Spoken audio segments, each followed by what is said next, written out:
Hello बच्चों, तो आज हम पढ़ेंगे पॉलीमर्स यानी कि पार्ट 3। हम part first and part second पढ़ चुके हैं, पॉलीमर के बारे में जान चुके हैं। अब हम आज लेके आए हैं पार्ट 3, जिसमें हम लोग जानेंगे classification of polymer on the basis of structure, यानी कि पॉलीमर की क्लासिफिकेशन करेंगे बेसिस ऑफ स्ट्रक्चर कैसे होता है इसका। ठीक है, 3 टाइप्स के होते हैं। कौन कौन से? फर्स्ट हो गया लीनियर या स्ट्रेट चेन पॉलीमर भी बोल सकते हैं, then branch chain polymer and next cross linked polymer. ठीक है, आइए इसको स्टेप बाय स्टेप पढ़ते हैं। तो बच्चों हमारा फर्स्ट क्या था? Linear straight chain polymer. ठीक है, अब इसको समझते हैं।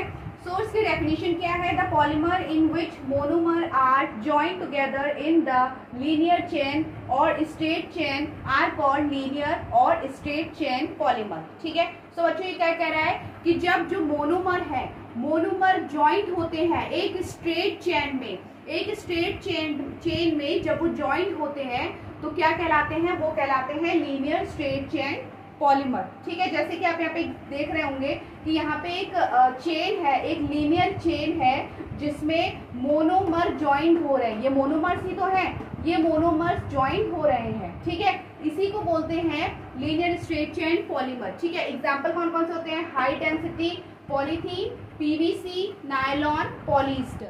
तो बच्चों अब बात करेंगे सेकेंड यानी कि ब्रांच चेन पॉलीमर की। ठीक है, सो यहाँ पे इसकी डेफिनेशन पढ़ लेते हैं। सो डेफिनेशन क्या है? The polymer in which monomer are joint together to form branch like arrangement are called as branch chain. ठीक है, सो बच्चों ये क्या कह रहा है? ये कह रहा है कि सेम सिचुएशन रहेगी कि एक स्ट्रेट चेन भी रहेगी यानी कि एक लीनियर चेन भी रहेगी, उसमें मोनोमर भी जॉइंट होंगे। ठीक है, यानी कि यहाँ पे मोनोमर्स भी है, एक लीनियर चेन भी है जो आपको दिख रही है, बस इसमें एक चीज ऐड हो रही है जो कि क्या है? जो कि एक ब्रांच चेन ऐड हो रही है। ठीक है, यानी कि एक ब्रांच दिख रही है आपको इससे जुड़ी हुई, इसी ब्रांच को हम बोलेंगे ब्रांच चेन पॉलीमर। ठीक है, यानी कि सिचुएशन वही रहेगी, लीनियर या स्ट्रेट जो भी रहेगा वो चेन रहेगी ही रहेगी, मोनोमर्स भी रहेंगे उसमें।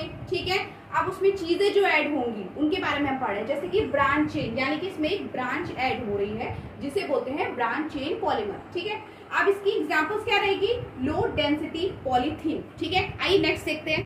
जो हमारा नेक्स्ट एंड लास्ट है क्रॉस लिंक्ड पॉलीमर। ठीक है, यानी कि the polymer in which monomer are joint together in the form of cross link structure are called as cross linked polymer. ठीक है, क्या कह रहा है बच्चों? ये कह रहा है कि हमारे पास जो मोनोमर है वो मोनोमर क्या हो रहे हैं कि स्ट्रेट चेन से जुड़ रहे हैं, देन वो क्या स्ट्रक्चर शो कर रहे हैं? वो शो कर रहे हैं क्रॉस लिंक स्ट्रक्चर, जिसे हम लोग बोलते हैं क्रॉस लिंक पॉलीमर। कैसे? यहाँ पे मैंने डायग्राम दिखाया है आपको कि यहाँ पे हमें थ्री स्ट्रेट चेन दिख रही है या लीनियर चेन दिख रही है, उसमें क्या हो रहा है? क्रॉस लिंक स्ट्रक्चर शो हो रहा है। कैसे? इस तरीके का, इस तरीके का या इस तरीके का। तो आप क्या देख रहे हैं? यहाँ पे लीनियर स्ट्रेट चेन्स भी है, यहाँ पे मोनोमर्स भी है, बस फर्क कितना है कि ये क्रॉस लिंक स्ट्रक्चर शो कर रहे हैं, जिसे हम बोलते हैं क्रॉस लिंक पॉलीमर। ठीक है, सिर्फ ये मतलब होता है इसका। देन एग्जांपल रहेगा bakelite and melamine. Thank you.